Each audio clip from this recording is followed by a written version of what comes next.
one of the first times, or the earlier times, where I got to like look back in my life and connect the dots and see like Hashem working His behind the scenes orchestration and magic in my life. Story is giving me such chills. It's wild. But that's the whole thing. Like all the synchronicities and all this stuff, in general, give you chills when you pay attention to them. Like when you see them happening, and sometimes you don't. You'll never see them happening in real time. If you do, it's very, very rare. But Right. when people look back and they try to connect the dots, they realize that I'm here at exactly this time and this place because of a series of very crafty, well orchestrated events that could have only been done by Hashem. 1, 2, 3. Hello and welcome to the Brainstorm Podcast. And now, your host, Sonny Perlman.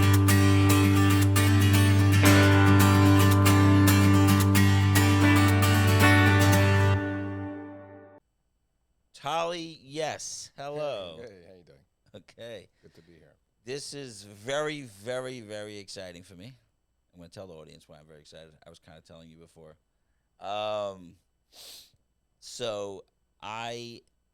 It's interesting because now that I looked into you, I found out that I've seen a whole bunch of your stuff, but we'll get into that. But basically, this is my first fanboy podcast. Yay. So if I act like a little girl here, it's because I'm excited. I grew up, and we'll get further into it, and I went through my own journey of Judaism and not Judaism, and there were a couple of things that anchored me back to my past, and one of those things majorly was 3 different musicians, I would say, right? And and I'll give the other 2 first, but it was A.B. Rottenberg, the Journeys, which legend, and we'll hopefully talk about that a little bit. And then we had Ellie Nathan, which Destiny albums, and then we had Moshe Yess. Now, Moshe Yess was better than them all. I'm just gonna say, I'm gonna put it out there. I hope if I get A.B. Rottenberg on this, I will apologize to him. Yeah. But there was something about your father, which is Moshe Yess, that literally I could say had a huge impact in me reconnecting to my roots and choosing a from life ultimately. And I would like to talk about that more. But I was telling that to a friend of mine, and he's like, why don't you call his son? You're talking about Svi11. Svi11. Yeah. And he's like, I'm like, what are you talking about? He's like, his son's an awesome musician, and he does a lot of his father's stuff. Call him. And I felt completely awkward about calling you. I literally, because of fanboying. It was a funny phone call, but I think we warmed up within 10 seconds, so everything worked out. I know. Oh my God. It was so hard for me to hold my squeaky voice, right. I'm so excited. Which is very weird. I also had to ask you, what is your relationship? What was your relationship with your father? And maybe we get into that because I feel very weird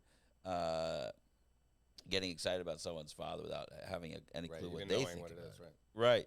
So, but we had a great conversation. I asked you to come in, and hopefully I have a million questions. Okay. But okay, I gotta calm down. All right, so let's start with something. Okay, Tali, sorry. First of all, okay. I was like questions.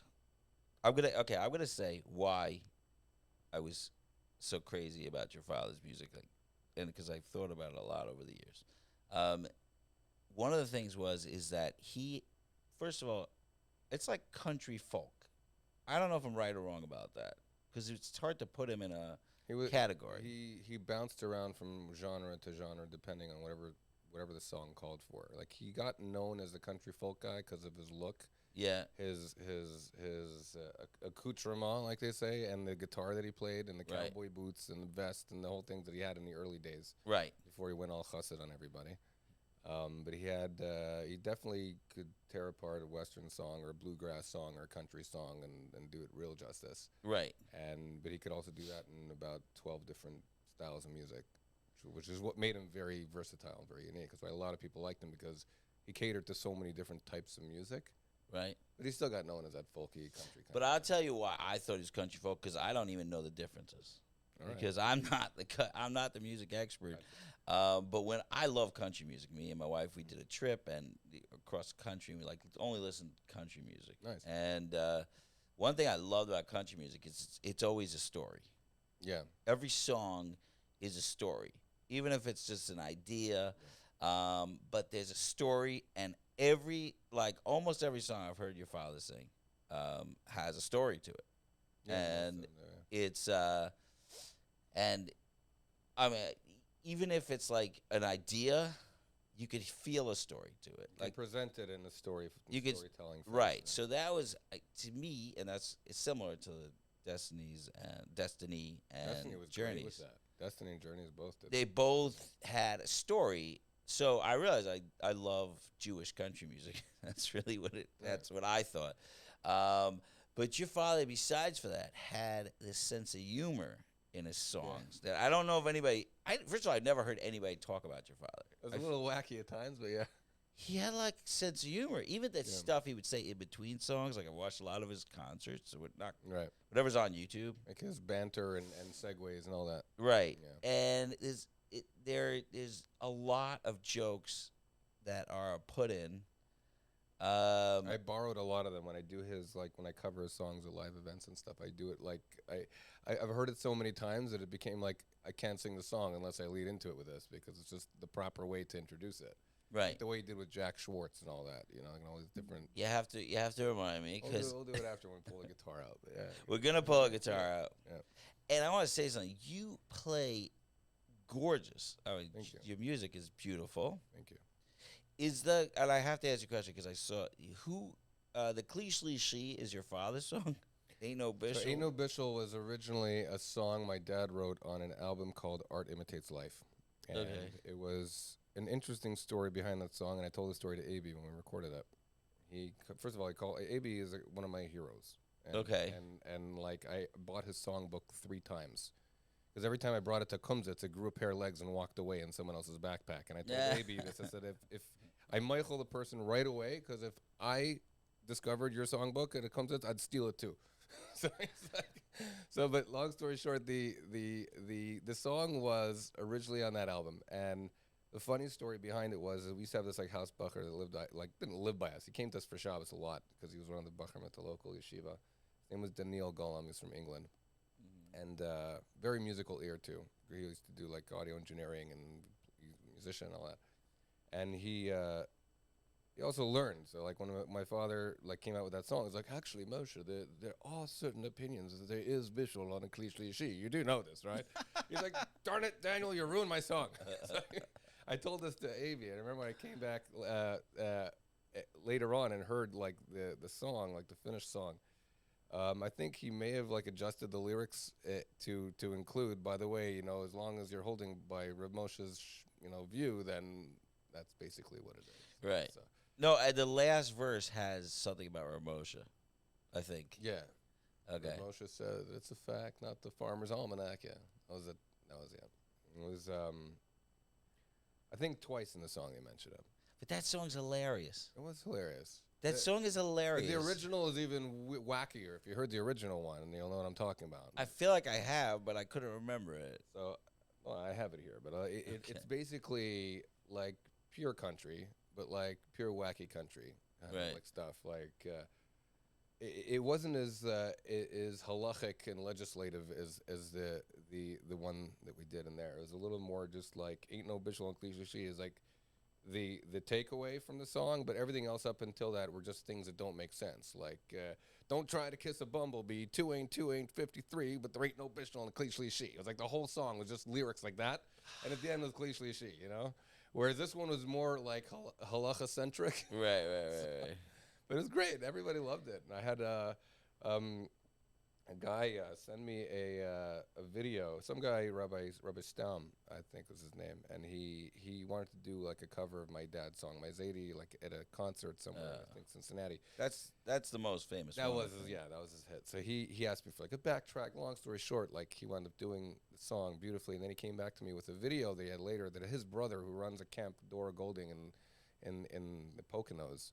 Said like they made a theme song out of this Ain't No Bishul thing with like it called it like Ain't No Bittle and CDG or something, you know. Right. And it became like a parody that people are using in a bunch of different things. I even had like organization in Lakewood reach out to me and ask me if I could do like a parody of it for their like clothing gamach, whatever they had there, which I did like Erev Pesach, which wound up being like in a Lakewood scoop, and like it was all over the place. Like when the song came out, it kind of blew up, and I was surprised. Because it has such a fun. Has a good hook. It's got a good hook. It's got a good hook, yeah. It's got a good hook. Yeah. So some of the stuff he talked about, and we talked about a little on the phone. Yeah. Some of the stuff he talked about was his confusion. I remember in one of the banters, and you were telling me something similar, that he was like his confusion about if he's allowed to do Jewish music at all. Like it sounds like he was a musician. I don't know anything about him, so I'm asking you. So could you tell me a little bit about his story? So his story, the way I heard it, and the way I've always understood it, and I always heard bits and pieces of it, and eventually you put the whole picture together as much as you can. So he grew up in Canada till he was about 16, and then moved to LA with his dad, where he lived in Hollywood, and he was like a hippie with like the bell bottoms and like the flowered colored shirts and like the cowboy hats with little dangly things in the front, and like a total hippie. His dad was also like that? No, he was. He became like that. Right, okay. I remember he picked up music around that time when he was like a teenager, and I remember once asking my bubby, like, was he always like instantly talented? He's like, heck no, he was awful. I used to ask him to shut his door, and couldn't sing on key, couldn't play the guitar, but he put in the 10,000 hours or whatever it is. Right. And he became a consummate professional, and he kept at it and picked up chops from this guy and that guy from all around the business. And he shared stages with big people in Hollywood, like Crosby, Stills, and Nash, and no way. The Association, and he even turned down the opportunity to be the guitarist in what later became Jefferson Airplane, and wound up moving to like a Dvar Yerushalayim, which was like a yeshiva in Israel. He didn't move there. I mean, he went to the yeshiva in Israel. It's like a Baal Tshuva yeshiva. Right. But how he found Yiddishkeit was he was walking down Fairfax Avenue in LA and saw a sign on top of a door that said Chabad Lubavitch.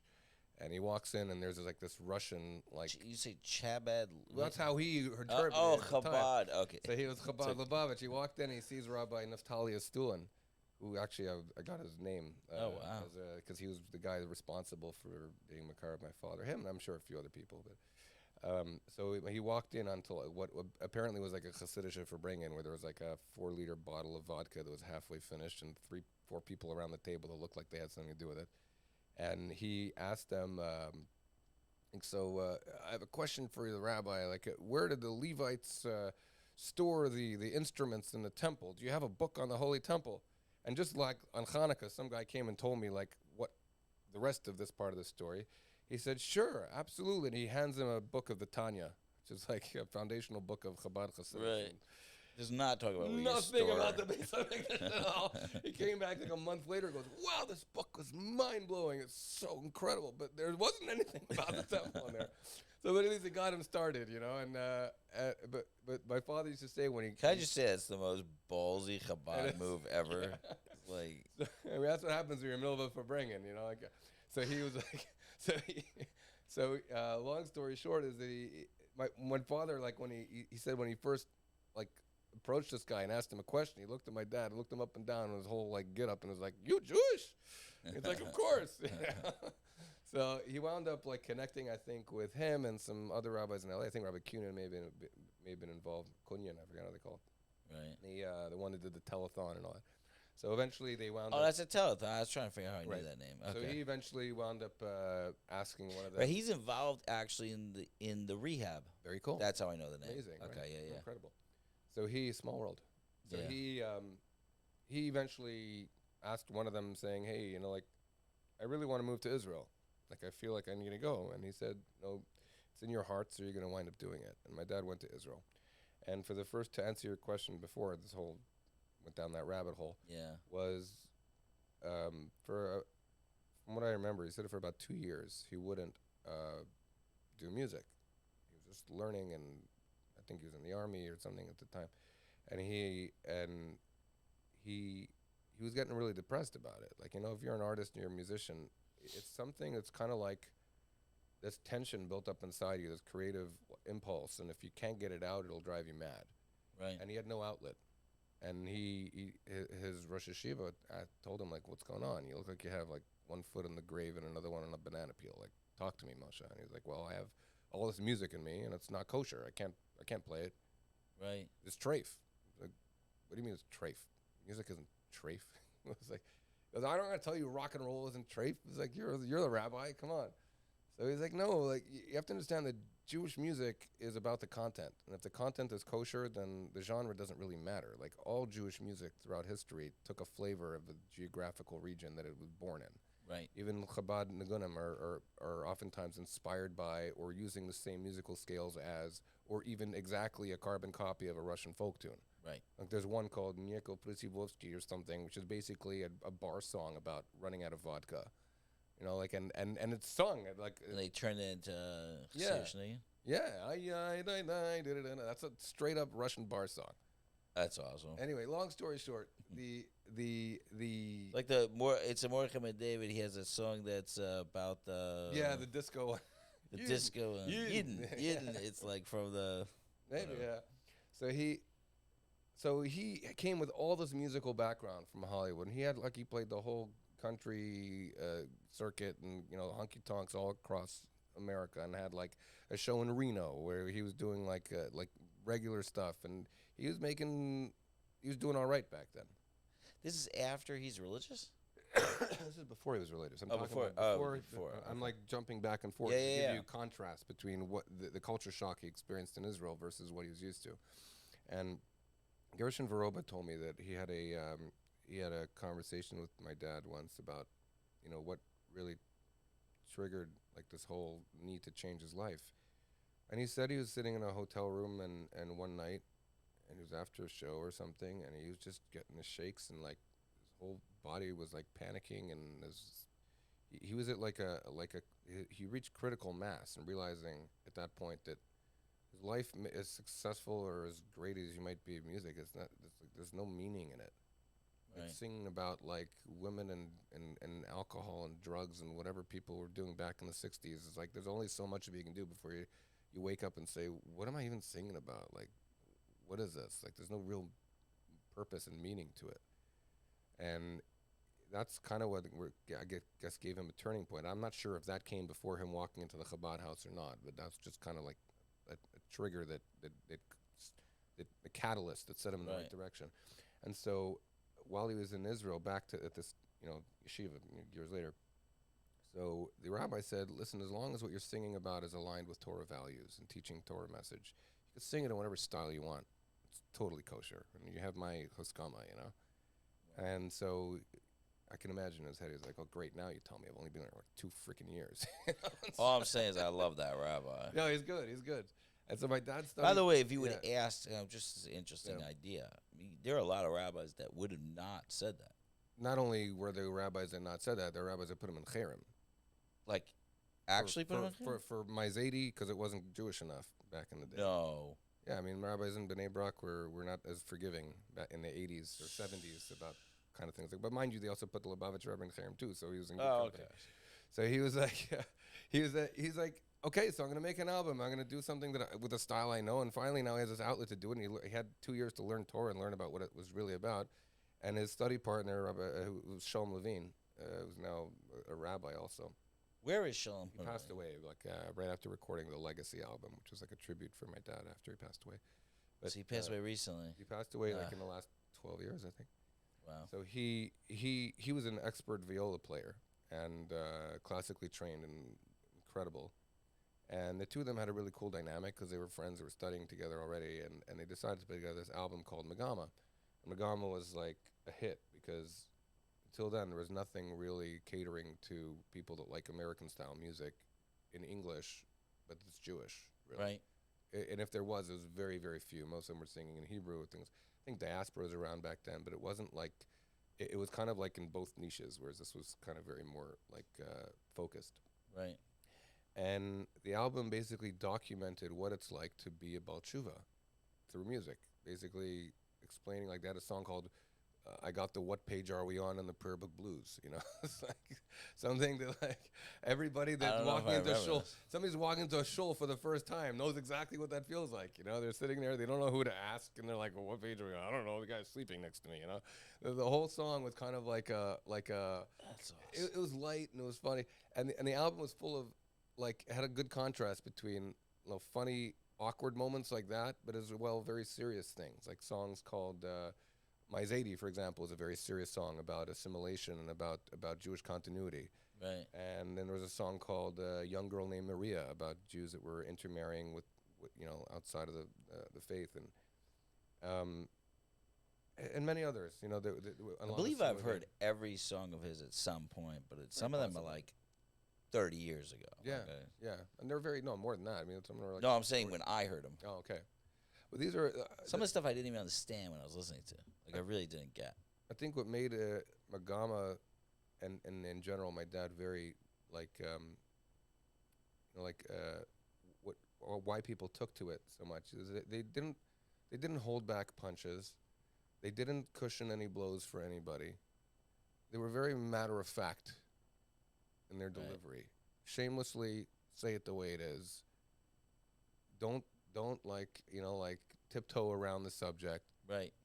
Deliver it in a story, but deliver it like very deliberately. And they were good at that. And they did it like skillfully, like both as wordsmiths as well as musically. Like Was that song Little David on that or no? Yeah. Yeah, I just actually came out with a release of that song. I just saw you. I Oh, was cool, going to yeah. say you did That an was- awesome job Thank of you, that. man. I appreciate it. Because that song, man, because it's I love funny that one. when I watch Les Miserables. You ever watch Les Miserables? It's a Broadway show, Okay. and they have it's interesting, a similar idea with the dog in the fight, like, you know, like little dogs don't give up kind of thing. And but I thought of your father when I watched that for the first time, but okay, so it's another thing that I felt so much through your father's music was this massive Jewish pride. Like, he was unabashedly Jewish. Yeah. Like, I am, and he would say like Bible stories, Yeah. like that Little David song, with the like song I is almost random. felt like it happened today. Got a whole song about it. I don't want to change my name. I got nothing to be ashamed of. That's it. That's it, That was man. the song. Another one I covered. I like You have to cover some of understand. these. I'll just take it back to me personally again, because it's all about me. When I was a kid, I like hated everything. Yeah. All the rabbis, everything, like everything about this whole thing was. And then I would listen to his songs, and Journey songs and Destiny songs, and like all that group of songs. I literally had like a couple of. I must have had Megama like as a cassette. I must have, because I don't know how I listened to his songs, and it just wanted to be Jewish. Like, I didn't. It wasn't. I moved to Israel at 16 because I just wanted to be Jewish. My kid was like, "Why did you go to Israel?" I didn't go for yeshiva. I didn't go to learn. I got my own apartment. I at 16. Where were you before? I mean, were you living? I was in New getting York? kicked out of different yeshivas and all that stuff. You were in New York. In New York. Uh-huh. Okay. And then I picked up and left at 16, and I did not go to learn or study or like other people do. I was like, I'm Jewish. I need to be there. That was my thought. I had like huge amount of Jewish pride with no religion connected to it. And I felt like so much, when I look back on my life, so much of it is in your father's songs. Like, I'm just telling you this because That's fine. I have my own story about his songs and how they helped me out. I think I may have brought it up to you once. you brought it up. Could you tell us that now? Yeah. So I grew up. I don't know what association are you like? I grew up in the Chabad Shar or- Yashiv community, What is that like? What which was affiliation? like a hybrid, like Sakachavar, Hasidus, and like Chaim Belen. It's really hard It's to a very explain. interesting mix. Okay. You ever hear of Shlomo Feifeld or no? No. Okay. No, but I really, of course, I didn't hear. It was also a little Balchuvish community. Okay. So I grew up naturally my father was MacArthur Chabad because, you know, obviously of how he discovered it. But he also took like a very interesting, weird journey of his own. I think he didn't even take on Chabad, like Minhagim, until much later when we were already in like a Chabad yeshiva, or Lubavitch yeshiva. and but I mean, when we were in Israel, we lived in Mea Shearim. Like we were like Really? I had a long payas until I was like 9 years old. I was like I wore a little pom pom on top of my yarmulke. I looked like I belonged in Muncie, like in the Okay. cholent of Muncie, Right. And so we we also took our own little journey. But when we grew up in Chabad in the late 80s and 90s, Mashiach was a very big thing. Everybody had their hopes up, and everything was a critical mass. Mashiach's coming, Mashiach's coming, Mashiach's coming. Right. And then we were convinced that it was our Rebbe that was Mashiach, which turned out, unfortunately, passed away. So that boat has sailed. But the Maybe. whole hope. Say maybe. Well, maybe. I mean, from halachically, from what I learned, no. And there's many people that will beat me up for saying this. I don't care. It's another My- discussion. It's for another discussion. time. We're not going into politics. But my point is that the whole getting your hopes up as a kid, not much older than him. I was Right. actually his age when the Rebbe passed away. And my whole say him for those that aren't seeing my son, my 12-year-old son is here with me. And so he when I was around his age, I'm just going through adolescence. I'm my rebelliousness is coming in, and like I'm growing into myself, and I'm trying to make sense of the world. And all of a sudden, this one rock that held their entire community together, just got the carpet got pulled out from under us. And my father was still convinced for many years later that nothing's changed and blah blah blah. He was subscribed to that newsletter, and I think he made a website at the end. yeah. Because I was. he did. We're not discussing that. No, we're not getting into politics. But my point is that I love that website. my so own much. my own journey, at least, began around that time. Mhm. Because around then, I already said, like many other people I know, and a few people that I grew up with, they're like, oh, well, if this wasn't true, then the whole thing is baloney. And that's basically how a lot of us experienced Yiddishkeit as kids. It's like Chava touching the tree. It's You know what I mean? He like if you could touch a tree, then it's all bogus. right. But at the same time, my mother, thank God I had the mother that I have. She kept me grounded through everything, and even though I was completely out of my own way and like doing everything I shouldn't be doing, and then some, my mother was the one that always never judged, didn't care, was always there, always like not the one to like hate me for making wrong choices. She was there for me when I needed her to be there for me, and so when it came down to other things that also made no sense to me, like hypocrisy. Many people I know, like you talking about, like in like my father was catering to like Baal Teshuvas. Like I'm kind of getting that as well because I myself am a Baal Teshuva, but I also was from birth. So for me, I've seen both sides of the fence, and I see where they lead, and I see like what it's like, and I've answered those questions to myself. I've gone through the motions of trying to figure them out.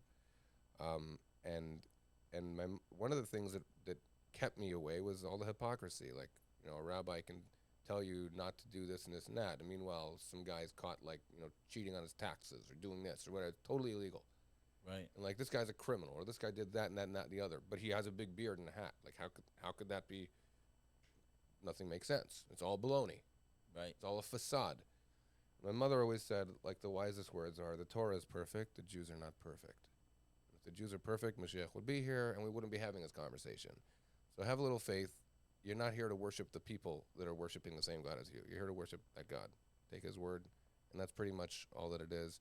The people that are screwing up are just people. You also screw up. I screw up. Everybody screws up. Right. Everyone in their own way, And to me, that kind of made a little sense in it, and it made me be a little more forgiving of people that were doing things for whatever reasons they're doing it, whatever rationale they had to do things, whether they're right or wrong. I'm not really there to judge, but my journey back basically was directly affected by my dad's music. And for a good 10 years of my life, I wasn't doing much of anything. But I was tethered to this Chabad house that I was very close with. My mashpia ran it, a guy named Naftali Perlstein, another Naftali. No, Naftali. And he had a guy named Yisrael Berneth who is a rabbi in Montreal. They call him the Love Rabbi because he makes so many shidduchim, and he's also... You were living... Your family went back to Canada? So after Israel, I was about 4 or 5 years old when I left Israel, and maybe 3.5, 4 years old. Then we moved to Toronto for about a year and a half. That's where my dad connected with AB, and they were working on the Midos machine and Right. Journeys. And then he went back to, and then he moved to Montreal about a year and a half after that. And so until about 8 years ago, I was living in Montreal. I just moved here. My mom's American, so we were all naturalized and everything. But we basically came to the States about 7 years ago. Until then, yeah, I was pretty much Canadian, Canuck. 'Cause I hated hockey. Don't even ask me. So You're the only Canadian that does. I don't care. Let them come and get me. So then they'll realize why I moved here.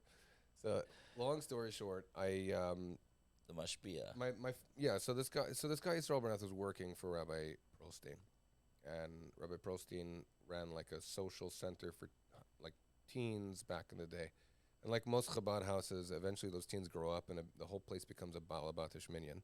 Right. But back in the day, it was like the cool place to hang out. They had the awesome Purim parties with the DJs and everything, and it was like really, really decked out. It was like the fun place to be, but where you could still be Jewish. So like, so for many years I was still tethered to them, and like I had a marketing company, I did graphic design and advertising, things like that. And so like I was doing all right, and I remember I gave them like my pledge that whatever little posters, banners you guys need, I'll take care of it for you, kind of thing. That was like my way of saying thank you and like helping out in my own weird way.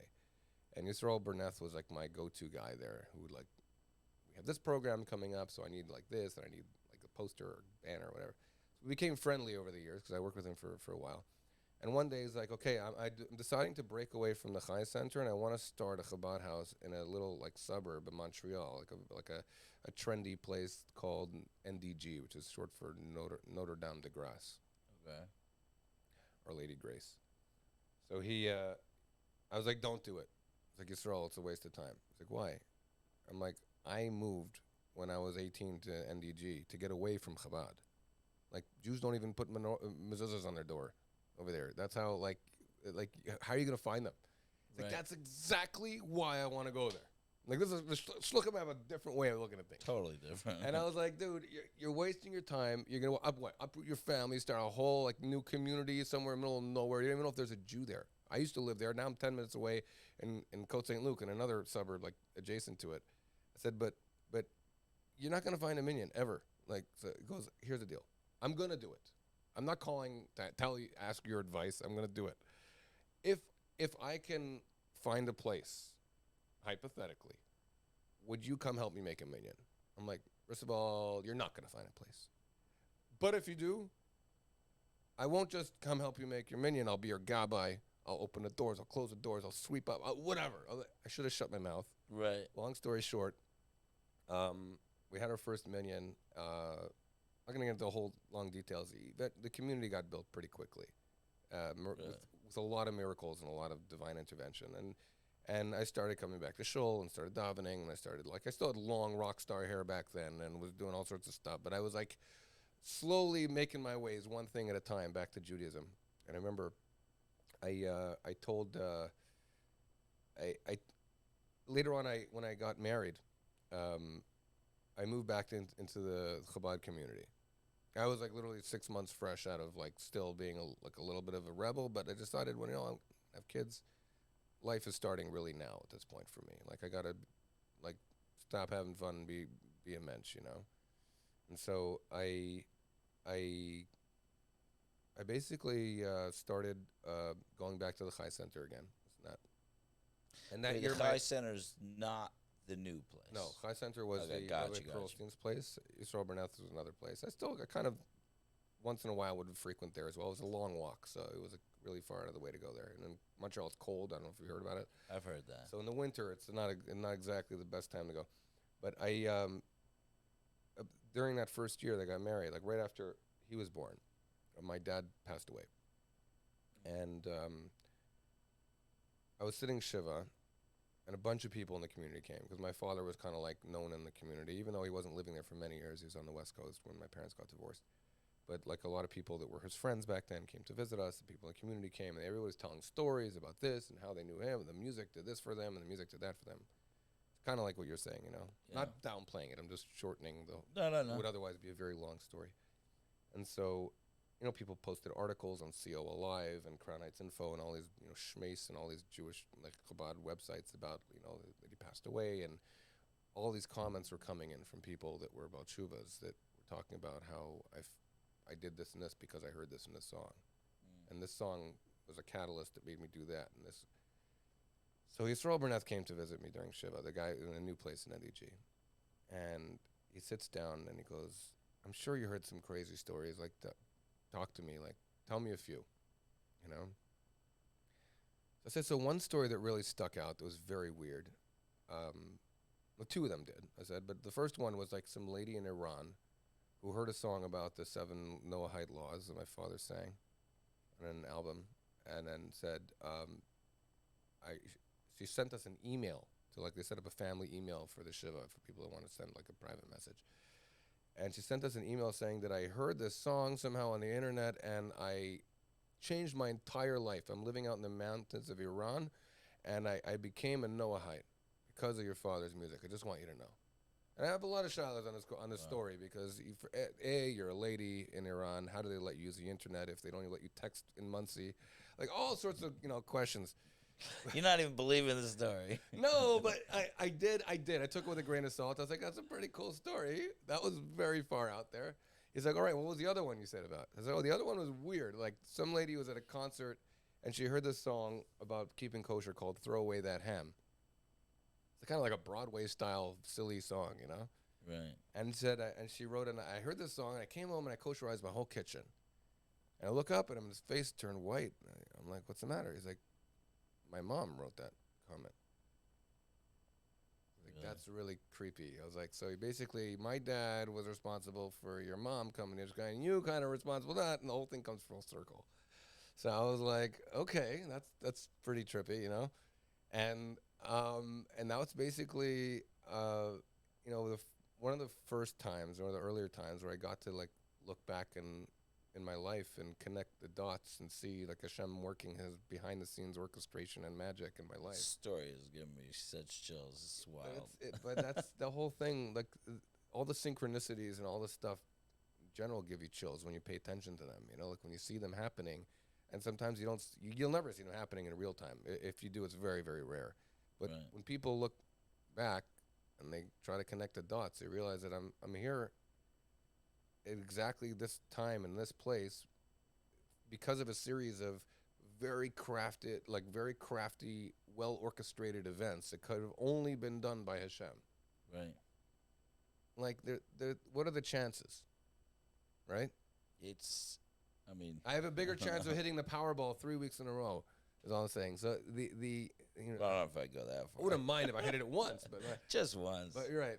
But my point is that the music affected a lot of people, but it also affected his own kid. Like, so for me, it's like, how did you look at his music when you were a kid? Because now you're playing his music and stuff. Right. So, growing up, I loved his music, but I'm not gonna lie to you. Kids in school are mean. Yeah. Kids would tease me about his music. They'd come out like, they bullied me. The teachers even got in on it. Like, it was another reason I hated Yiddishkeit altogether, because like kids that were born from birth were acting like a bunch of jerks about about that stuff. And I was a sensitive kid. I was an introvert. I hated like social gatherings. Like me being on a stage singing is like my worst nightmare for me when I was his age. Right. But somehow, like whatever, I got over the anxiety of it and all that. But the music never was an issue to me. I always loved the music. I loved that. I loved Journeys. I loved the Destinies. The whole trifecta, like you said. Yeah. A lot of people don't even know this, but the first solo album my dad did after Magama, one of the songs on there was called Yosef, My Son. That song I love that song so much. Was written. I'm like living nostalgia right now. One of my favorites. I covered that one. Yosef. I did a cover of that song and made sure I put a lot of time into it and made it into like a cinematic storytelling thing with sound effects and all sorts of like it really immerses you in the story.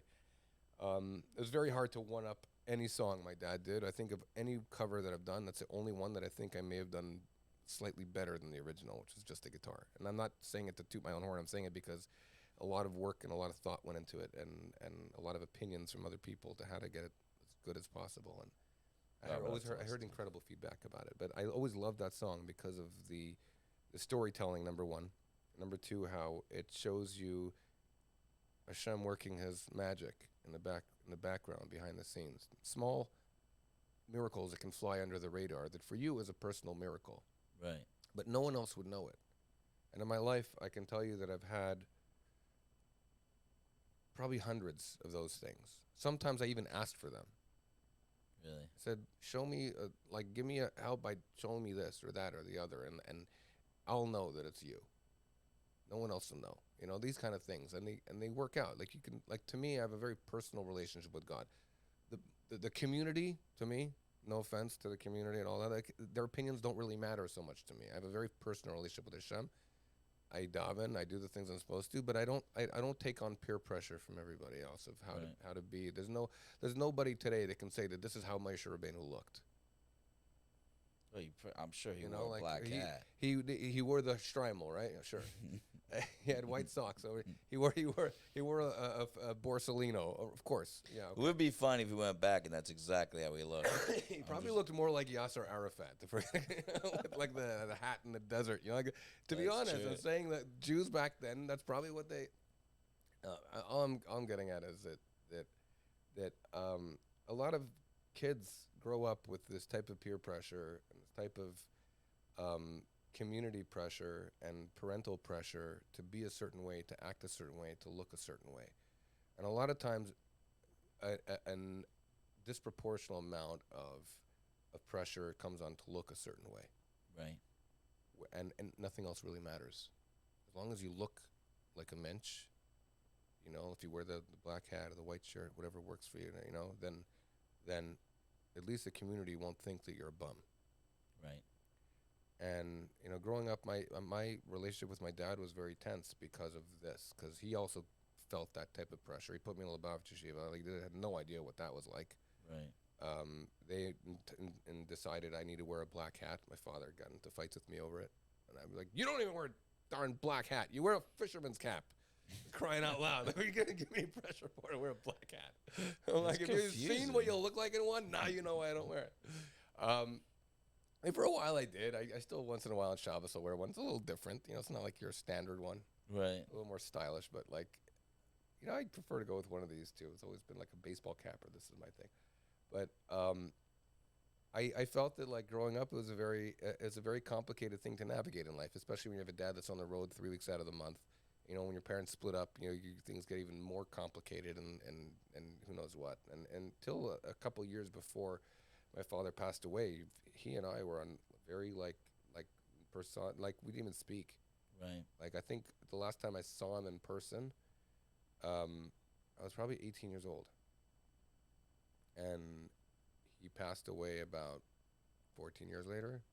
Maybe 13 years later. Oh, you didn't see him in all those years? I didn't see him, but I spoke to him. He was living on the West Coast, and back then I wasn't traveling. It was, like, expensive to go back and forth. And but we reconnected a few years before he passed away, and you know, he was still very apocalyptical and about everything, and thinking the world's coming to an end, the Mashiach's coming, this and that. And I believe Mashiach's coming every day. I don't believe that every headline in the thing is a heralding of it, and that this event, because you can read a word a certain way, means that, like, you know, the world's going to end and a big fireball is going to come, or the planet Jupiter is going to fall on us. He had all sorts of radical ideas about things, and maybe there could have been one of the multiverses where that actually would happen. Mm-hmm.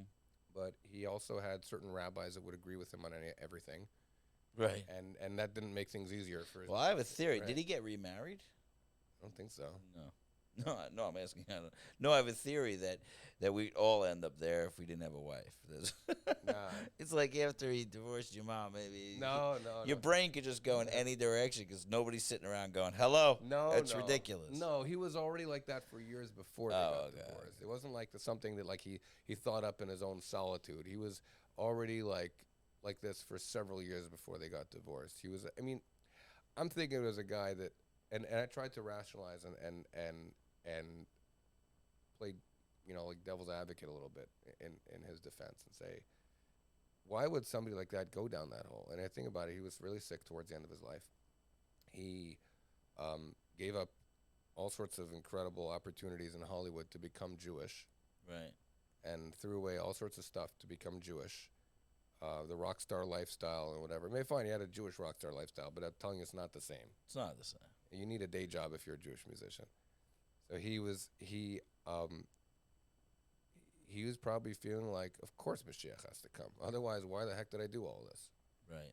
You know, like Hashem, you owe me. You know, like he doesn't know anybody else. Right. No, but like I get it. But he sacrificed a lot. Sacrificed a lot, but he also sacrifices work didn't go unnoticed. I mean, he changed the Jewish music industry in a very serious way. A lot of artists emerged because of his very foundational work they did with Megama. Journeys is one of them. AB even acknowledges it. There's also so many things that he did that we don't even, that most people don't even know that he did. Or they don't even know his name. Which is what? Which, I mean, like, we're talking about Marvelous Mio's Machine. There's not a human being, not a Jewish kid that doesn't know about the Marvelous Mio's Machine. Yeah, but a lot of people know that it was him with that, yeah. I'm telling you, most people think it's A.B. Rottenberg. It was both. I know, but I'm saying when they think about it, I mentioned your father's name, and the old timers know. Right. But a lot of the new people don't even realize. And my favorite, I'm just going to say this, get into a little lighter space for a second, because, and I want to, I have a, okay, my favorite was the Torah bike. And I know not enough people know about the Torah bike. So, and you told me you were on the Torah bike. Yeah, I was a main character. It was funny because I played the kid that didn't know how to learn in school, and I didn't even have to act. I just had to be myself. So the tour bike happened because in one of the Midos machines, there was when they created the series, right? So there was a certain episode that came out where the story was that they're going to go into this time machine. I could do it by heart. So there was a disagreement. My father wanted to go into take them back to Yetzias Mitzrayim and see, the Jews leaving Egypt and doing all this thing and show all the miracles and I think AB wanted to do early American history, America, and that's fine. I don't think they hated each other over it. I think they just said, "Wow, but I really want to do this, so let's do separate projects. I'm gonna do one similar vein, which is a time machine that takes them back to Mitzrayim. You do that one, and so they did that, and the Amazing Torah Bike was born, and it was an interesting project. It was fun because I got to record on it, and I got to sing. How old were you when it happened? Probably 8. 8 years old. Maybe 7, 8 years old, I remember. Yeah, the first one I really liked. The second one got a little wacky and weird, with the Yakety Yummies land that they went to learn about brachas. The one was about. Oh wait, the second one, did they go in the volcano? Was that the second one? I think that was the one. Yeah. I remember both. So that one was an interesting episode, and it was it was a little more far out there than the first one. The first one was a little more structured and I guess you would say conservative, in terms of a storyline. The second one was a little more just wacky. Yeah, a little trippy. And so they had they started this new franchise with the Amazing Torah Bike, and they got into doing video animations. And back then, there was no animations. My dad did what today would be considered the most cringy animations, but back then it was very ahead of its time kind of thing, Now you have Tovito and Bella Bracha and all these different more higher end animation series, whereas back then everything looked like a Minecraft game, Oh, he did actual videos. I didn't even see. No, that. he did an animation. He did an animated series of that, as well as the Midos machine. Really? Yeah. I think I've seen Midos machine. He made one with the puppets. With the puppets. That's the newer thing that Aura did. I think this one is predates that by 20 years. Wow. Yeah, it was done on a Commodore Amiga computer, which is before Windows was an operating system. This was where you made multimedia stuff on. Wow, that's how old it was. But it's amazing. I actually, when you tell me the story, it's really blowing me away because, I relate on some level now, as sometimes the people that are giving so much to the world, they don't get enough from, they don't get what they need for themselves. I feel this with myself very much, where, who gives to the giver, and you could get very lost in that world of I'm just giving to the world, but I get a little lost in, who do I go to now for, in the beginning, you're able to go to your rabbi, and this, at a certain point, now you're the celebrity and everybody's coming to you when they're saying, I have this in my life, in a lot of ways. You know, like I'm helping hear all that, these yeah. people, and if I forget, I mean, my wife has been very good about teaching me like I used to have big huge Shabbos meals, 30 people at each meal, and it was like beautiful. And but then all week I would do that as well, and my wife said Shabbos for the family. It's burning you out. And people are tell me for years, like, why don't you invite me over for Shabbos? And I'm like, I need my family Shabbos, and it's Right. been it's like it has to be seriously conscientious. And that's not selfish though. No, I don't feel like it's selfish. It just people forget to do it. Some people do it the other Because- way around, where like they'll have everybody for Shabbos, but all week it's family time.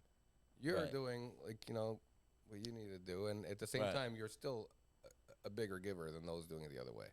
Right. And I just there's unlimited amount of good you could do in this world. Yeah, I agree. And when you forget about yourself, it eventually goes up. But okay, my question is, why did you decide to play so much of your father's music? So here's the thing: my father's music is a very nostalgic point in the Jewish experience. Mm-hmm. For people that grew up like us, it was like a breath of fresh air when everything sounded like too Jewish. You want to hear cooler music. You want to hear something that sounded less Jewish. And it was kind of different. And to me, it was also a very big part of the reason that I'm still, keeping Shabbos today and all that. In a way, it's like paying it forward for me. At the same time, I also felt that a lot of the stuff that he came out with, in contrast to modern produced music, sounds very dated. So it doesn't sound as relevant to a younger community, younger crowds. Right. Whereas today, I think the message of my Zadie is even more relevant than it ever was. Yeah. Not just for people that are Baal Teshuvas that grew up secular, but people that grew up from need to hear that. That was never an issue so much before like it is now. I have friends that I grew up with that are completely, they're not going to have Jewish grandkids. They don't even have Jewish kids. Right. So, you ask why I'm doing it is because, I asked my father about a year before he passed away. I was like, can you give me like all the chords for all your songs? My dad, if you know anything about music, you'll know that even very accomplished musicians hate the chords he chose. They love it, but they hate because it's such a pain in the, what, to figure it out, because he didn't make it easy. Right. Like he did all sorts of weird, wacky stuff architecturally with his music, and advanced stuff, and people were like, "Wow, that's so juicy." But what is that? Like the people literally like for braying over like, what were the chords he played and things. Right. So when I asked him to do that, he's like, "That's a really big ask. I'm sorry, I haven't even played some of these songs in like 10 years. I don't even remember the words, let alone the chords. Like you want to play my music?" He's like, "I think first of all, I'm very humbled and grateful that flattered." He said, "But my generation had its needs and had its challenges, and that's who I wrote my music for." He's like, "Your generation is going to have its own challenges that only you can cater to and only you can sing about because you've experienced it differently than me." He said, "So you want to play my music, be my guest, but I'd rather you be a first-rate version of yourself than a second-rate version of me. Cover my stuff all you want, but don't just do that. Like, make something original." Right. And so I took his advice, and I did that. And I did cover some of his songs, the ones that I felt needed to have some, fresh air, fresh life breathed into them.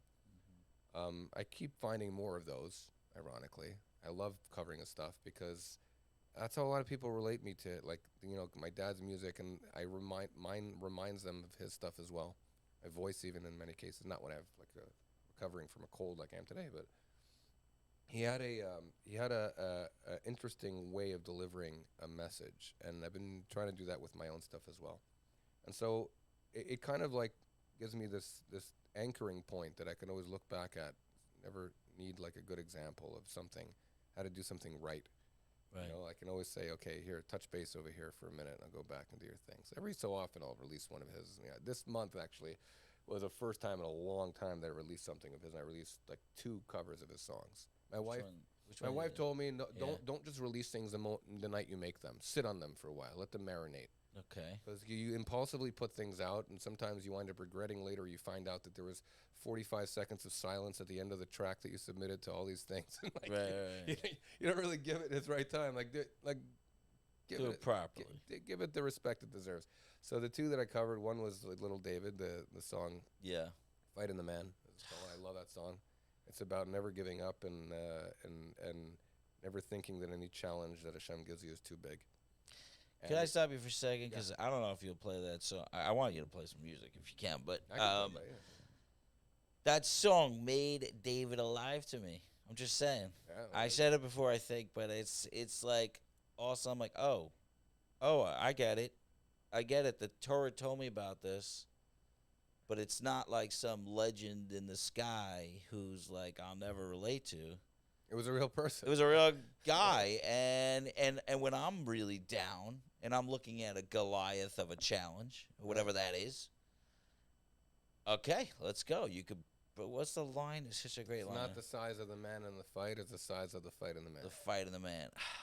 I'm Great telling you, that line got me through. It's like a lyric. beautiful, great lyric. Write a great lyric. All right, what's the other one? The other one was a song called "Dollar Bill," which is about a story about a dollar bill that it's kind of like an anthropomorphized dollar that like has a personality and flies its way with the wind into a shul and lands on the bima, and he you know the Sefer Torah basically says, "Who are you? What are you doing in my shul?"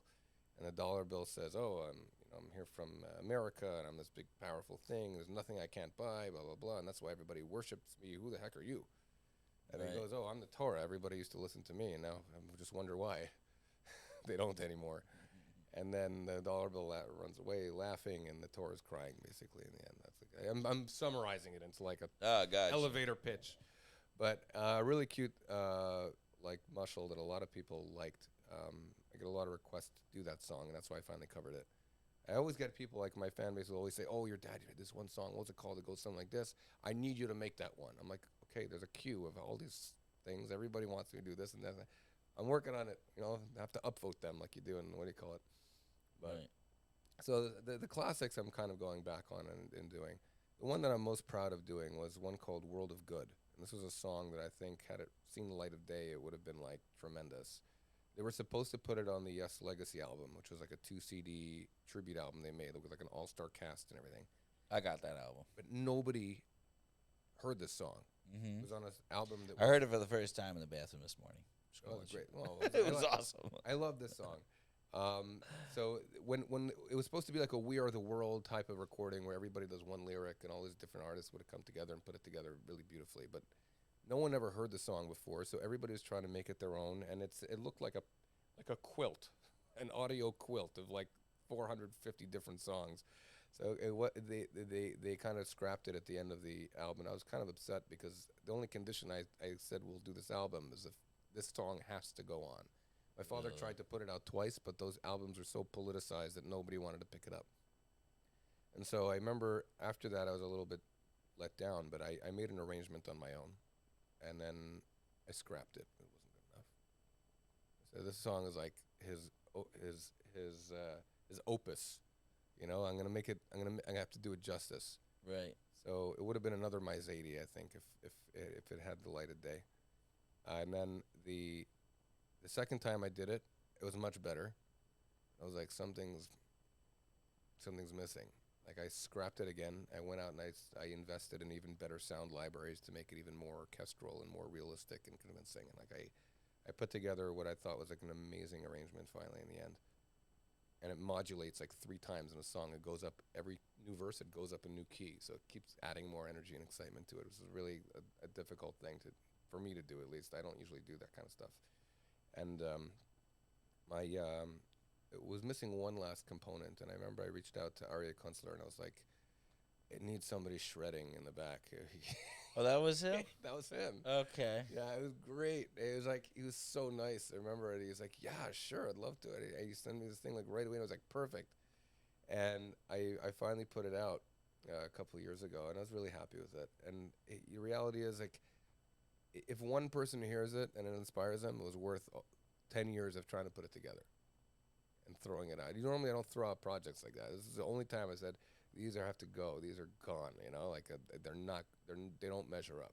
Right. So so I'm happy I did that one. But that's one like that. It kind of has a universal message. And the funny story behind that one is that originally it was written for a rock band that my father had called Burnt Offering. Burnt Offering, not a lot of people ever heard about it. So I think in the 90s, my father got a bracha from the Lubavitcher Rebbe to make a secular rock band to go out and play in non-Jewish venues and sing about increasing in acts of goodness and kindness. Wow. And this song was the byproduct of that. It was on their album. The album never got picked up. He sent it out to every record label in the world. He literally spent probably $10,000 to $15,000 trying to distribute it and put it together and everything, and lost. Nothing came out of it. And I was surprised because, like, you know, your Rebbe tells you you're going to go put a band together. You're probably assuming you're going to be like the next Aerosmith or something. Right. You know? And then that happens. But the reality is, the way the Lubavitcher Rebbe would foresee certain things, like they weren't always on such a grand scale. Sometimes he'd send a shliach out to like Belarus just to give one person a box of matzah out in the middle of nowhere. Right. And that's the type of little seedlings that had to be planted in the world. And you never know. One person could hear a song and it can change a trajectory with the whole butterfly effect of everybody in its orbit. You know, you deciding one day to do like a house like this, for example. Yeah. You have any idea how many people it must have affected? Not just the people that come here directly, but everybody in their orbit. Yeah. I know while you're saying that, I'm thinking of like the couple of people. There really was just a few people that really, really influenced me to make changes in my life. And they were little seeds. Yeah. Like, I feel like, you know, and a lot of them I didn't get to tell. That, like, your little seed, everything good I do in my life is really, like... I think you should tell them, though. I'm trying... I want to tell you something. One of the reasons I reached out to you is because I'm like, I'm going to find the people... And your father wasn't alive. And I was literally talking to Tzvi about that. Like, I need to find these people. That was the thought. Interesting. Wow. No, because I really... Those two other people, Abi, I want to get on, and I want to talk to Ellie Nathan, whatever his real name is. I'm not going to say it. Morty Rockman, I think. Are we allowed to say it publicly? He's like he's hiding. He's hiding. I can't find him anywhere. Hiding. He's like he must be like a CIA asset or something. If you look him up online, there's like nothing. It's just his album. Destiny albums. There is. I can't find that guy. There were some other people that really made impact on my life, but it's not that many people that I could really point to. Right. And, through the time, I was also very wary, very similar to your story, like super wary of like all the rabbis and like, I was just nervous because I really got hurt by a lot of people growing up, and I was a really difficult child. So I think your father has a song about that one. Wild Child or something. Wild and Angry Boy. That's the one. Man. I'm like, that's me. God, that song tore me to pieces. So let me tell you a funny story about that song. Okay. So I was in Chanoch Lanar in Brooklyn, which was like I would say, a yeshiva that back in the day, before any scandals attached to it, like kind of shut it down. It was your last resort yeshiva before you either go to public school or a juvenile delinquency. Mm-hmm. There was a very, very interesting crowd there. I was kind of holding in that stage where like they were giving up on me in terms of learning. Every teacher I went to say, "Oh, he has a learning disability. He has a learning disability." I'm like, first of all, it's baloney. I do very well in secular studies. Right. Aramaic, I suck at.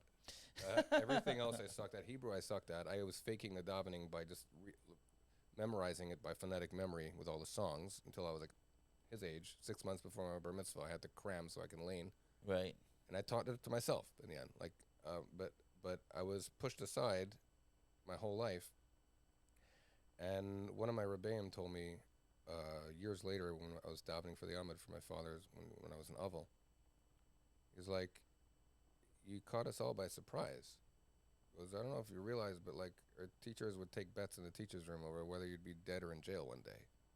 And you're here you are, you're davening, you couldn't even read Hebrew, you'd fumble your way through everything your whole life. So I just want to I was like, well, you know what? You guys gave up on me. I didn't give up on me. And Right. so, it reminds me like that song from AB, the Yankel. Yankel Tamachachel? Yeah, the one who was like the Nebuch, the guy that everybody laughed at, and like Yankel Amaretz. Yankel Amaret. So I never told AB this, but that song kept me probably until this year, like give me a little bit of hope that one day I might be able to learn. This year I did like a third siyum on a Masechta for the first. I never did them ever in my life. I just decided, during the 9 days I wanted to have a steak, so I found a small one and I did it, and I found another small one because we had leftovers the next day. And then after that, my wife was like, "You can do this, okay? Just do a Daf Yomi or something." So I found a Daf Yomi podcast, and I did I think, what was it? Naksuvas? Or was it I don't know, a normal size one finally. Right. And now I'm halfway through Niggunim. Wow. So it's like I never thought I'd be able to learn ever in my life. Mind you, I loved all the very deep mystical stuff, like the Kabbalah and all that stuff. I naturally gravitated towards it. Maybe because Right. I'm a little bit of a dreamer and I'm into like the more less rational stuff, But but I realized like you need both. You can't just be all one way, and you need that balance, that harmony. Both sides of your brain have to work together, Right. And so now I'm trying to sharpen the other side of my brain, the one that should have been sharpened a long time ago. Those It's such songs a give you- sad thing to think about. Like rabbis, I have an interesting thing. You want to hear a very a interesting lot of thing? a lot of teachers don't look at it as a life mission. They look at it as a 9 to 5 job. My mom was a teacher who it was her life mission. So I had Right. an example of somebody in my life that really cared. Did as like the And they gave me hope. There are people out there that do teach like that. I had two rebbeim that were like Is your that. mother still around? Mother passed away about 5 years ago. No, I'm Or so. sorry. Yeah, her yahrzeit coming up. She They're both sounds in the such same a month. special person. Yeah, she was. She was definitely my dad's best music was written while he was married to my mom, I think. Yeah. Yeah.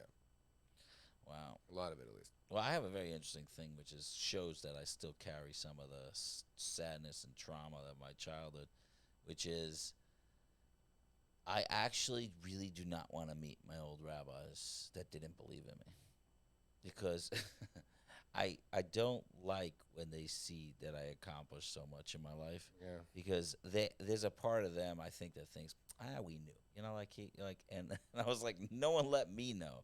Like, I don't want them to have nachas.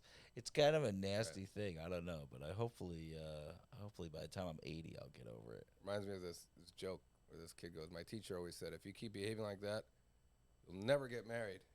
Boy, did I show her. I got married twice. That's right. Okay, let me ask you a question. Could you play us a song? Yeah, sure. Or two? Or Yeah, I've absolutely. never done a song before on a podcast. I have no idea Yeah, we'll do this. I've done how the sound will come out or anything like that. Well, we'll try to face the mic in a way that it can catch both of us. Right, let's see. It's a nice bag. It's a bulletproof bag, practically. I got sick and tired of guitars breaking, so I got one that can run over. Ellie, this camera, is it catching him right?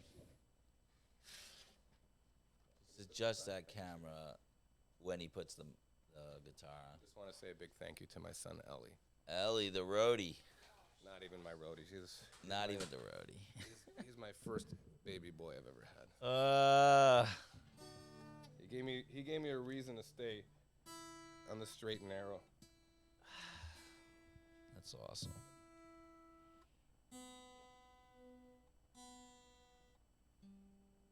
This is a very necessary part. This is necessary. Guys who's watching, this is Stay tuned. this is very exciting for me. We're not cutting this out. If anybody noticed, I've been smiling way too much in this podcast. That's okay. Ellie's noticing. All right, here we go.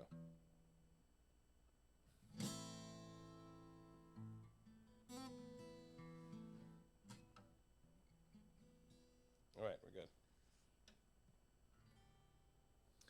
So you said you wanted to do a song, Yeah, or two or three. I'll do whatever I can. whatever. Hold on. You know what? Is it possible that we can lower this and go up with that? Is that?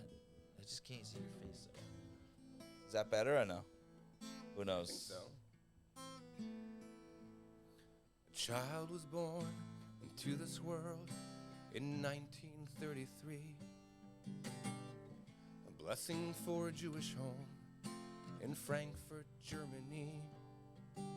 His father taught him olive bays. He learned to read and write. Each night he heard his mother say these words to him. Yosef, my son, the Lord our God is one. God is very near, Yosef, my dear. Yosef, my son, we are the chosen ones. Do not fear, we'll always be together.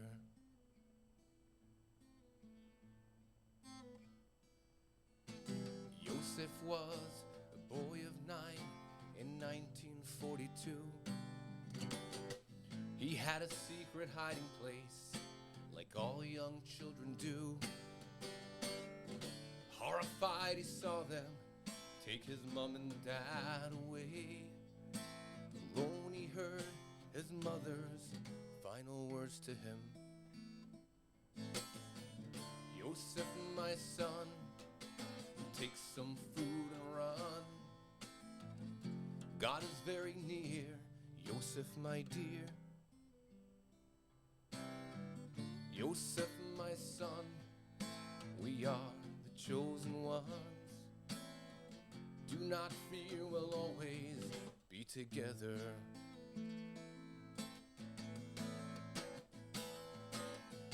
To feel his hand on the western wall was a lifelong dream come true.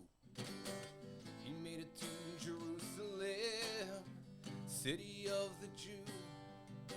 He opened up his siddur as he had done each day, and he prayed to God for his mother and his father.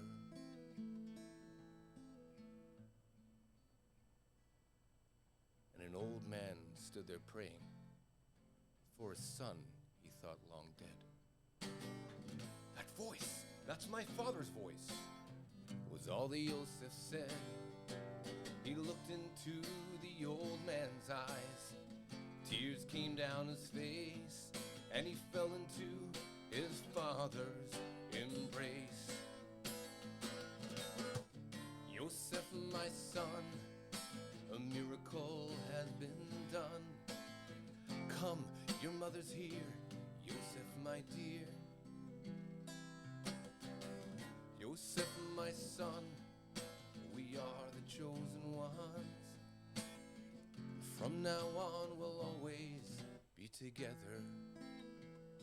From now on, we'll always be together.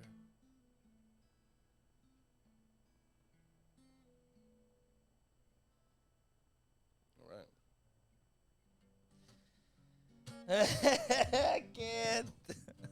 I can't. So beautiful, man. Thank you. Okay, go for another one. This is one of that segue I was telling you about. Wait, what? I've never done this before on my podcast, but I am recording twice. By the foot of Mount Sinai, there were 12 tribes to the Jewish people. Throughout the course of history, 10 of these tribes scattered throughout all four corners of the earth and got lost. Most recently here in North America, we found 2 of these lost tribes. One of the names is Shimon. The other one's name was Garfunkel. And from the tribe of Garfunkel, one of the descendants moved down to the coast of Orlando, Florida. This song's about him. He stood 5'10" in his double knit slacks, checking all the merchandise on his racks, with an alligator sewed to his golfing shirt. Everybody knows he don't give no dirt to Jack Schwartz. Every morning at dawn, you could see him arise in suburbia from a bed king size, with a golfing bag made from fine leather soft. Everybody knows that you don't tee off Jack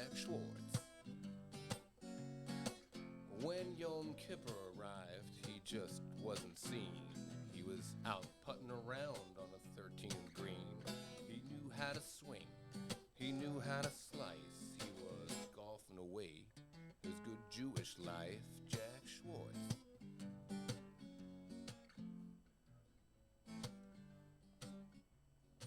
Well, we're all gonna miss his beloved soul. Lightning struck on the 14th hole. His life was just a big sand trap, 'cause he never overcame his handicap, Jack Schwartz.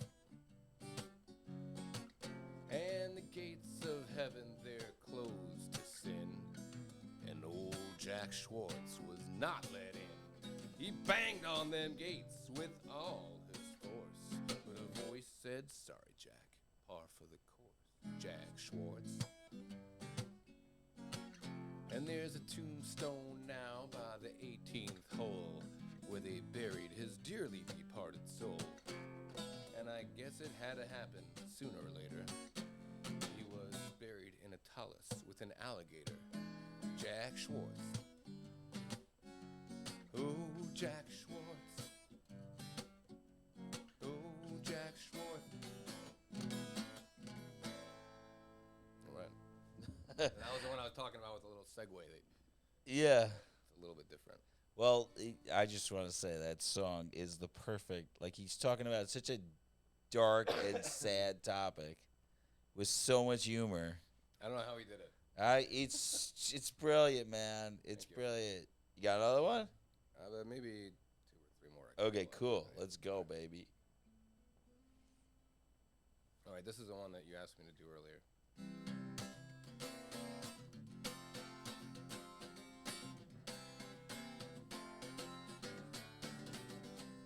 My daddy told me a story about little David, stood at just 5 foot high. One rock from a slingshot made old Goliath die. And the people that came from miles around just to shake his hand, you know it's not the size of the man of the fight, it's the size of the fight in the man. I said, hey man, oh hallelujah, the prophets all say it's true. You can do anything on earth, under heaven, that you set your mind to do. I said, amen, oh hallelujah, with heaven is your helping hand. You know it's not the size of the man of the fight, it's the size of the fight in the man. The city of Jericho was mighty strong, with its walls up to the sky. Joshua was up against 10 to 1, and did not bat an eye, no. He blew the ram sword 7 times, then circled around the town. And the people of Jericho hit the road as the walls come tumbling down. I said, amen, oh hallelujah, the prophets all say it's true. You can do anything on earth, under heaven, that you set your mind to do. I said, amen, oh hallelujah, with heaven is your helping hand. And oh, it's not the size of the man of the fight, it's the size of the fight in the man. It's the size of the fight in the man.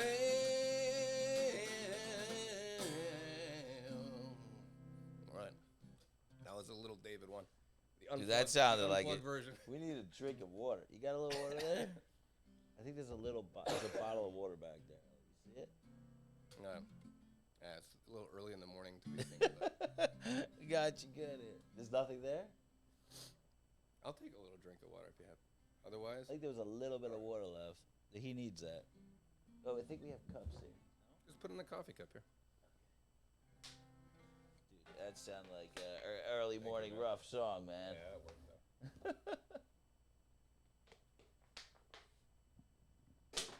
Right. Next one, if I may. You're making my life, bro. Next one, if I may, is an original. Ooh, nice. The original that I recently released kind of has like a roots Americana kind of vibe. Very like rural.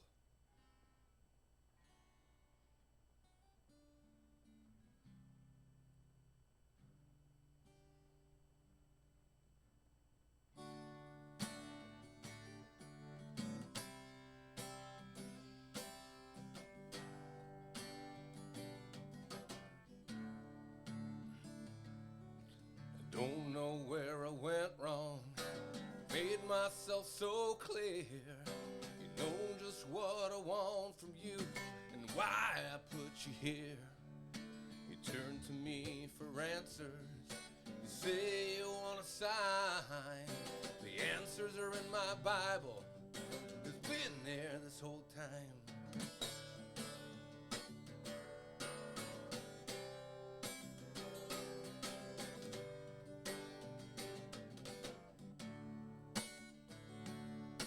David was a young man. He was brave and he was bold. But what made him so special was he had a heart of gold. When he reached out to me, he prayed with his whole heart.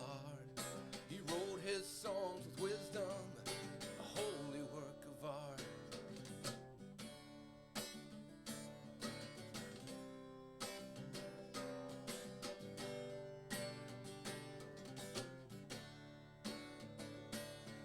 You ask me what I want from you, and I expect to get your best. You don't need to be an Abraham and be put through the tests. You don't need to be a Moses, a leader of the blessed. You know just what needs fixing. Let me handle all the rest.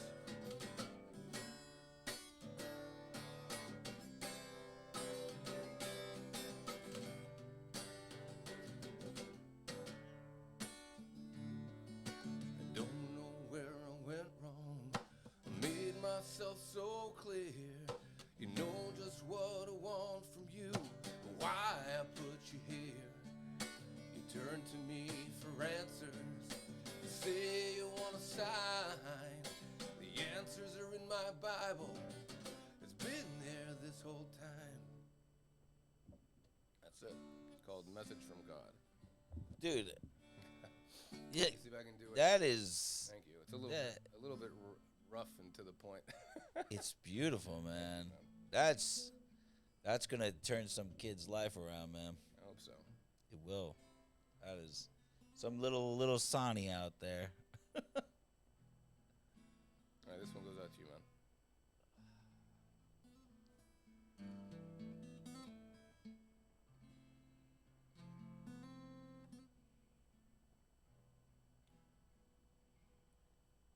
Maya Zadie lived with us in my parents' home. He used to laugh, he'd put me on his knee. He spoke about his life in Poland. And he spoke with a bitter memory. And he spoke about the soldiers who would beat him. They laughed at him, they tore his long black coat. He spoke about a synagogue that they burnt down, and the crying that was heard beneath the smoke. But Zadie made us laugh, and Zadie made us sing, and Zadie made a kiddush Friday night. And Zadie, oh my Zadie, how I loved him so. Zadie used to teach me wrong from right. His eyes lit up when he would teach me Torah. He taught me every line so carefully.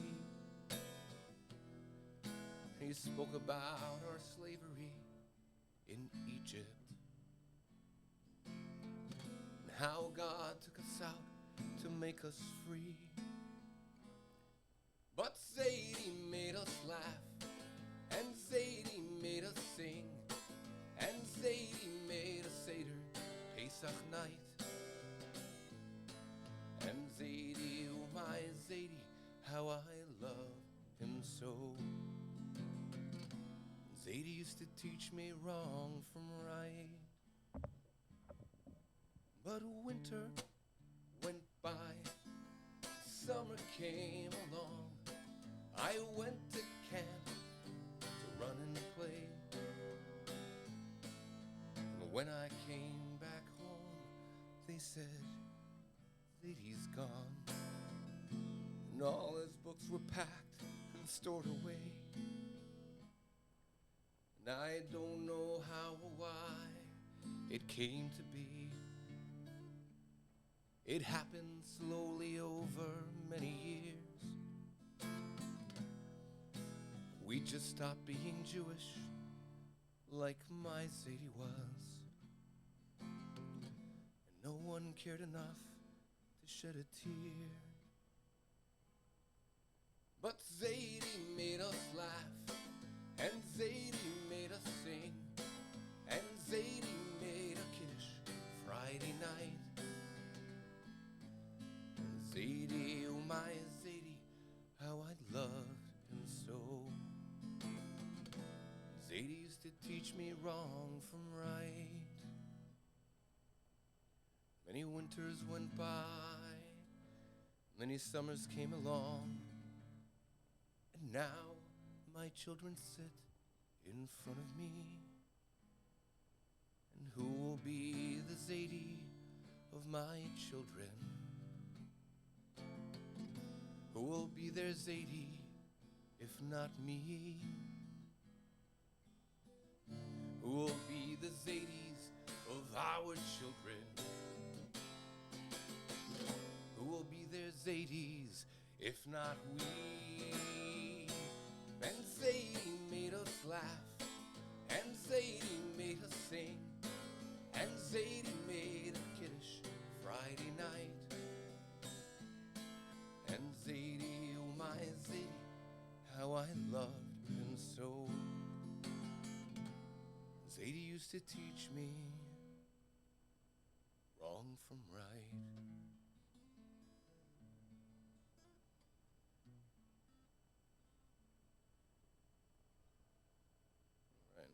Holy Butchered the last couple notes there, but it worked out. dude, that was gorgeous. Thank you. I know I was only gonna have you here for an hour, man, but How long you, we been here for? for like 2 hours. Oh, God. Sorry. You gotta wrap it up. Do you wanna No, have can we do more? do maybe one more? Okay, one more. I don't want to stop at all. I gotta go all This day. one is another one that was. I'm gonna send you all these videos. Oh, thank you, man. Appreciate it. This one has always felt very personal to me because I was kind of like the wayward son, the little wild child as a kid. And even though later on I found out it wasn't, I always thought it was maybe written about me at some point. But it goes something like this. Jewish child, Jewish child, you're out there on the streets, you're running wild. Carefree and you're living on your own. There's no strings attached to you. You can do whatever you want to. Jewish child, Jewish child. The neon disco lights are now your style. The sunrise on the ocean has your eye. There's no strings attached to you. You can do whatever you want to.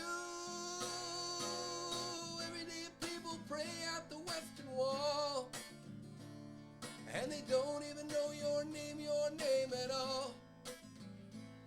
And they pray to God, you're gonna find your way back home. To the 5 books of Moses, to the 5 books of Moses.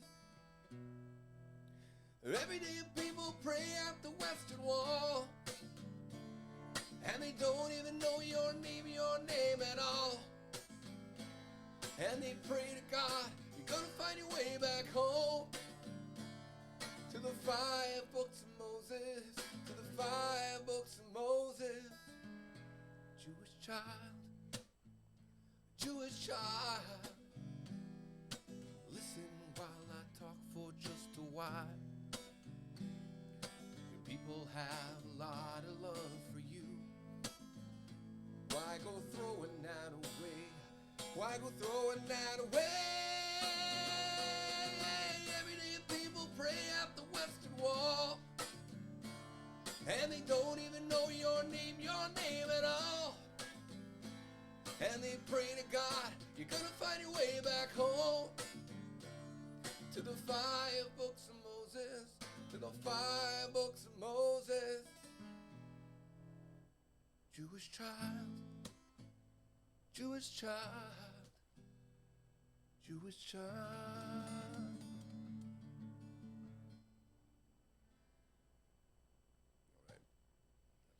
All right, that's a wrap. That's a wrap. Holy My cow. voice is still recovering from eight shows on Hanukkah, so I'm a little bit. Wow. Whole week, but Yeah, put this by your mouth. oh, 1 second. thank you. Okay, first of all, I want to thank you. That was Thank you. something. That was something else. Appreciate that. Thank you. I'm going to let you go. I feel like we could talk forever and ever. I really feel a kindred spirit to you, man. Thank you. Likewise. It's been awesome. And my first, what I call my first fanboy episode. Oh, wonderful. Hopefully the first of many. I am many other- now a very big fan of yours as well. Thank you. Appreciate that. I was checking out all your stuff and enjoying it thoroughly. Thank you. And everybody should check it out. Could we plug your stuff quickly? Yeah, I'm going to put it also written. I have it on taliyess.com, but I'm also all over Spotify and what have you. TALIYESS. 2 S's. Second S is silent. Remember the S? And Spotify and everything. You just said you put it on 24/60. Is that a thing you did? So 24/6 is going to be the first streaming platform that has some of my dad's older stuff. My stuff is also on 24/6. Okay. But I just reached out to Yessi's Wag, and he actually reached out to me. Asked if we can put it on there. I was like, right now it's usually just on his website. I made a website from MosheYess.com where people can find his albums. It was never really on Spotify or any of these things. It's because I don't know why. It's a lot of work. Yeah. And I didn't think that it would be the best platform for it. Maybe one day I'll get it out everywhere there. Nice. For the meantime, it's available on his site as well as once 24/6 gets it up. I think I gave it to them last week. So Yossi Zwag is not related to Rocky Zwag, is he? no. Do you remember Rocky Zwag? I'm just Ziegler? I think you think about. no. There's a guy, Zwag? Rocky Zwag, who Maybe. also had fun English know. songs. Maybe. That's for another day. Very possibly. I don't know. I gotta find out. Now I gotta ask him. No, ask him. Ask him if he's related to Rocky Zwag. All He right. had these hilarious songs, also like very country type. Oh, check it out. Thank you so much. No, thank you. It was awesome. I appreciate having me on here, and hopefully you'll have many other artists here as well. It'll be good. I think this is my new thing because I just thoroughly enjoyed myself. Thank you very much. Thank you, brother. All right.